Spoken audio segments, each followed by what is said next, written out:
বৰডুমচাত আজিৰে পৰা দুদিনীয়া কাৰ্যসূচীৰে অনুষ্ঠিত হৈছে বহাগী বিদায় সন্মিলন। আজিৰ পৰা অৰ্থাৎ 18 আৰু 19 তাৰিখে দুদিনীয়া বিস্তৃত কাৰ্যসূচীৰে বৰডুমচাৰ মাধৱপুৰ LP স্কুল খেলপথাৰত মাধৱপুৰ বৰডুমচা ৰঙালী বিহু সন্মিলন সমিতিৰ উদ্যোগত অনুষ্ঠিত হৈছে বহাগী বিদায় সন্মিলন। আজি পুৱা ভাগত পতাকা উত্তোলন কৰি উদযাপন সমিতিৰ সভাপতি ভাদেশ্বৰ মৰাণে স্মৃতি তৰ্পণ কৰি উদযাপন সমিতিৰ সম্পাদক জীৱন সোণোৱালে।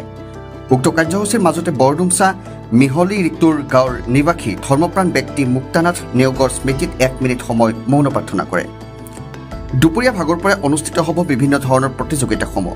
19 তাৰিখে শেষৰ দিনটোত সাংস্কৃতিক সন্ধিয়াৰ মুখ্য আকৰ্ষণ হিচাপে উপস্থিত থাকিব অসমৰ জনপ্ৰিয় কণ্ঠশিল্পী মাধৱ ৰঞ্জন আৰু চুম্পিৰাণী ৰাজখোৱা।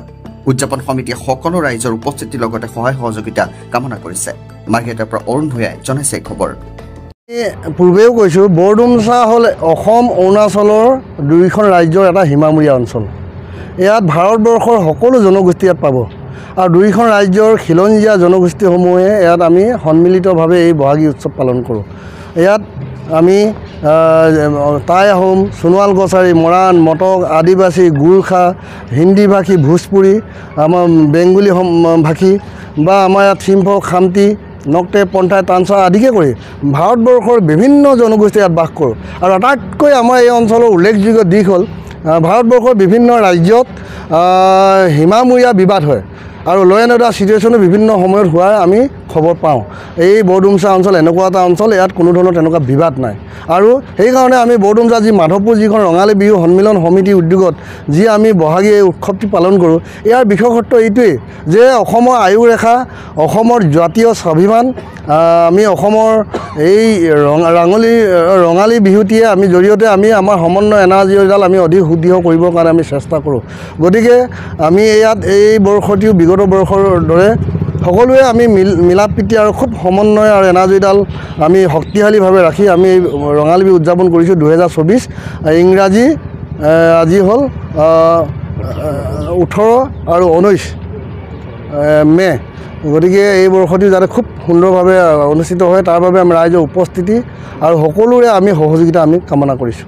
লগতে আমাৰ এই অঞ্চলৰ এগৰাকী অতি বৰ্ষীয়ান এজন লোক, 105 বছৰ বয়সত যোৱা পৰহি ইহলীলা সম্পন্ন কৰিছে। তেখেত হ'ল মুক্তানাথ নেওগ।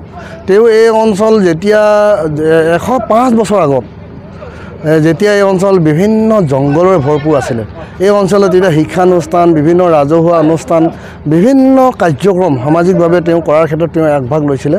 তেখেত আমাৰ মাজৰ পৰা ইহলীলা সম্পন্ন কৰি আজি তেওঁৰ মৃত্যুৰ 3 দিন হৈছে, আজি তিলনি তেখেতৰ। গতিকে ৰঙালী বিহু উদযাপন সমিতিৰ তৰফৰ পৰা আমি ভগৱানৰ ওচৰত আমি শ্ৰীচৰণত আমি প্ৰাৰ্থনা জনাইছোঁ, তেখেতৰ আত্মাই য'তেই নাথাকক ভগৱানে তেওঁক যাতে আত্মাক চিৰশান্তি প্ৰদান কৰে, আমি এইখিনি উদযাপন সমিতিৰ তৰফৰ পৰা আমি কামনা কৰিছোঁ। আৰু আমি ঈশ্বৰৰ ওচৰত প্ৰাৰ্থনা কৰিছোঁ যাতে তেখেতৰ যি আদৰ্শ, তেখেতৰ যি নীতি, তেওঁ সামাজিকভাৱে তেওঁৰ ৰাইজক যি তেওঁ মানে আদৰ্শ দেখুৱাই গ'ল, এই আদৰ্শৰে অনুপ্ৰাণিত হৈ আমি উঠি অহা প্ৰজন্মই যাতে সমাজৰ কাৰণে ৰাজহুৱা অনুষ্ঠান বা বিভিন্ন জনগোষ্ঠীৰ মাজত সমন্বয় আমি যাতে বাতাবৰণ অটুট ৰখাৰ যাতে আমি শক্তিশালীভাৱে যাতে কাম কৰিব পাৰোঁ, এইখিনি আদৰ্শৰে যাতে আমাৰ শক্তি দিয়ক, আমি ভগৱানৰ ওচৰত এইখিনিকো আমি প্ৰাৰ্থনা জনাইছোঁ। প্ৰাৰ্থনা আমি কৰিছোঁ বিহু আজি পতাকা উত্তোলন আৰু স্মৃতি তৰ্পণ স্থলীতে ভগৱানে তেখেতক আত্মাক যাতে চিৰশান্তি প্ৰদান কৰে। এইখিনি পৰিয়ালবৰ্গক আমি আমাৰ ফালৰ পৰা যি আমাৰ যি সুখ, তেওঁলোকৰ যি আজি সুখত তেওঁলোক আজি ম্ৰিয়মান হৈছে পৰিয়ালটো, তেওঁ সকলোকে আমি সমবেদনা আমি জ্ঞাপন কৰিছোঁ।